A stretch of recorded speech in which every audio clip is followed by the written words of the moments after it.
E voltamos, né? Ainda dá tempo de chamar o coleguinha, viu? Avisa para o coleguinha, avisa para o pai, para a mãe, todo mundo junto aqui assistindo a aula, que é muito importante, ok?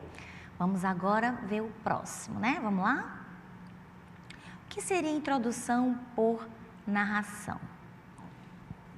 Narrar seu argumento, lógico. Olha aqui, vamos lá? Gente, olha só. Narrar por argumento, volta aqui, vamos lá, olha aqui. Pronto. Narrar por argumento, ou seja, é você tentar falar sobre o que você quer, não é? O seu assunto, só que você narrando, né? Você vai narrar o seu, digamos, o tema, o assunto que você quer.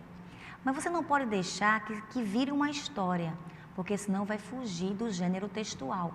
Né? Porque o gênero que vai pedir é dissertação argumentativa, né? Então não pode ter narração, não pode, digamos, só narração ou descrição. Mas você tem que tomar esse cuidado para você não falar muito e acabar virando uma história. Acabar você contando casos que já conheceu, essas coisas e tais, né? Então, volta lá para a gente poder ver aqui. Olha um exemplo. Um jovem menino trabalha e teima e lima e sua. O que gostaria de ser quando crescer? Criança seria a resposta. Provavelmente, essa seria a resposta de todas as crianças que se veem obrigadas ao trabalho e muitas vezes à prostituição. Infelizmente, parece que a lei que assegura os direitos dos pequeninos e dos adolescentes não condiz com a realidade na prática, né? Então, olha aqui.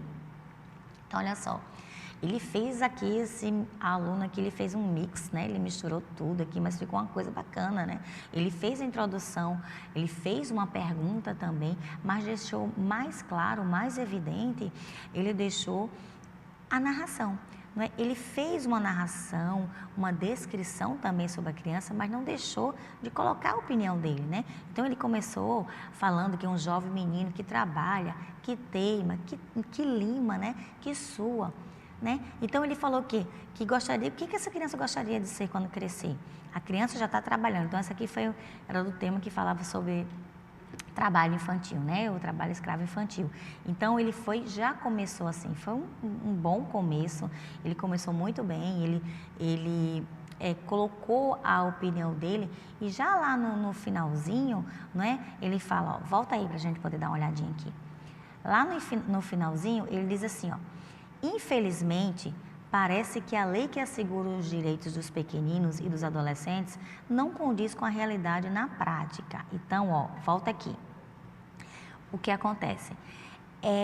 Ele falou, fez uma citação, ele fez uma pergunta, ele fez uma narração e já lá no finalzinho, para fechar a introdução dele, já colocou a opinião dele, né? A dissertação dele, né? O argumento dele, tentando convencer, dizendo o quê? Que infelizmente parece que essa lei não segura, parece que essa lei realmente não condiz com a realidade da prática. Isso é perfeito, porque ele vai ter um leque de argumento, ele vai poder fazer até 2 desenvolvimentos se ele quiser, né? Porque existe como provar, tem muita coisa. Então, fazer a introdução por narração, eu acho ela muito interessante, porque você pode falar sobre esse assunto, agora você tem que ter, como eu falei, tem que ter aquele cuidado, né? Cuidado para você não começar a contar a historinha. Você, por exemplo, quando ele começou, um jovem menino, isso e aquilo, de repente ele fala assim, porque eu conheço vários meninos que trabalham, que são assim, começa a contar a história do vizinho, da vizinha, isso não vai caber de forma alguma, ok?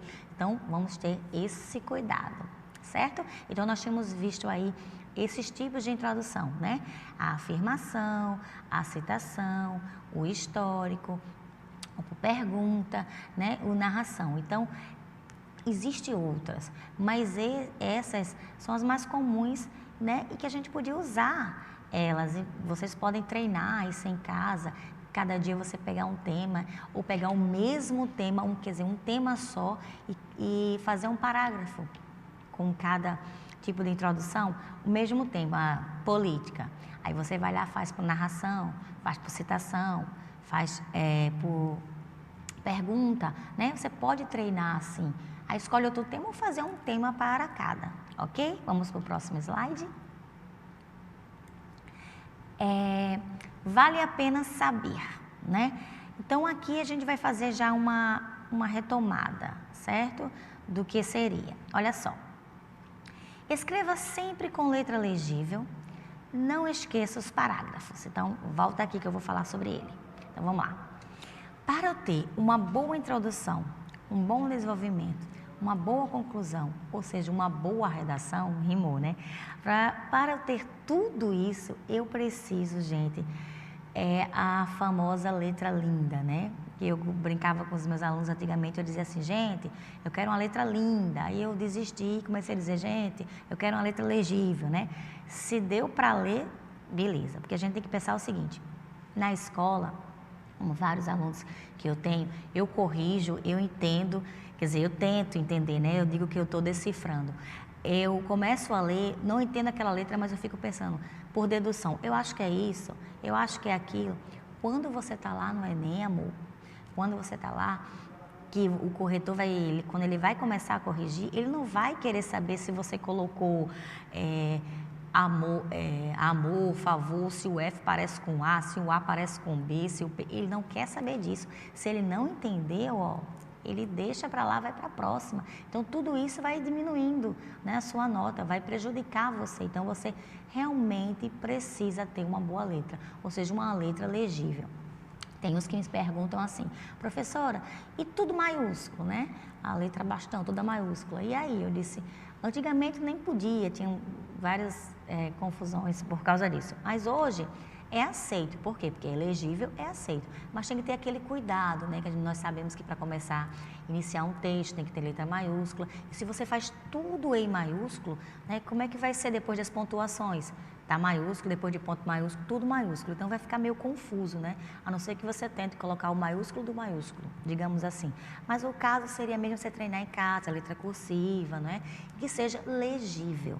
Às vezes tem gente que não consegue nem ler o que escreve, o que você escreveu. Imagina quem está lá corrigindo, como é que vai tentar escrever, quer dizer, ler isso aí, né? Então, tem que ter a letra bem legível.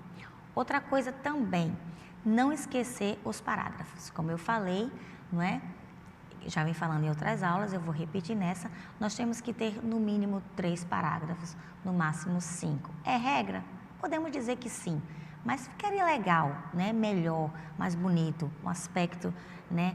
Melhor para a sua redação. Então, tá com medo de errar, acha que não vai conseguir fazer muita coisa, tá? Aquele limite da linha lá mesmo, que precisa, sei lá, mínimo 15 linhas, só conseguiu aquilo, faz no mínimo 3 parágrafos. Mas se você é daqueles que gosta realmente de escrever, então faça, termine nos 5. Agora, cuidado para não fazer muito parágrafo, para ultrapassar as linhas, o máximo de linhas, não é isso? Vamos lá ver o outro? Como eu já tinha falado, né? Não ultrapasse o limite máximo de linhas. Volta aqui. Pronto. Isso, gente, acontece diariamente. Eu sempre digo isso. Eu digo que são os meninos teimosinhos, porque eu digo assim, mínimo 20, máximo 30, um exemplo. Aí eles colocam 32, 33, 35, né? Aí se eu dissesse se eu dissesse máximo 35, eles colocavam 30. Eu acho que eu vou fazer assim para ver se está certo. Então, a gente tem que ter esse cuidado, porque não é o que você quer, é o que está pedindo. Então, existem algumas regras que a gente tem que respeitar essas regras, ok? Então, a gente tem que fazer isso sim, tá certo? Volta lá.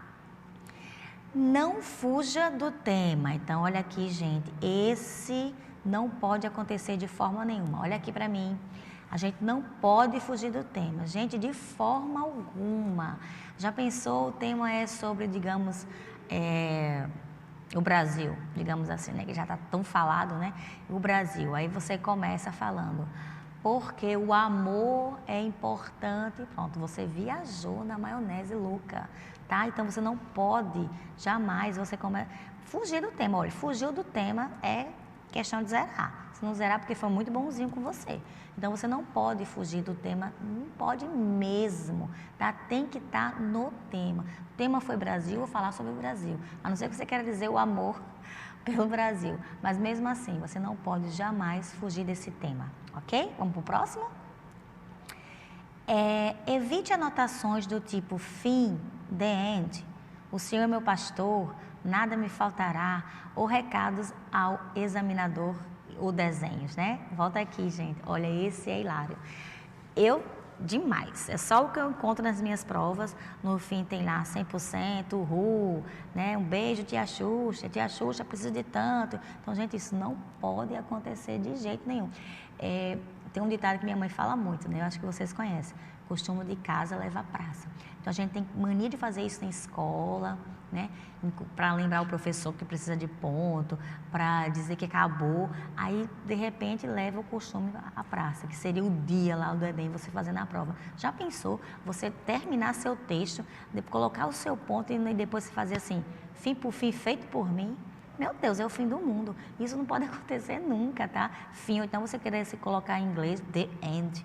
Não dá, gente, não pode fazer isso, certo? Então, são pequenas regras, assim, pequenininho, mas a gente não pode, tem que ser atenta a esse detalhe, tá? Você não pode deixar isso acontecer mesmo. Ou então você colocar essas coisas, né, seguir a Deus. Jesus, me abençoe, preciso passar, né? Então, isso aí é o fim do mundo mesmo, tá?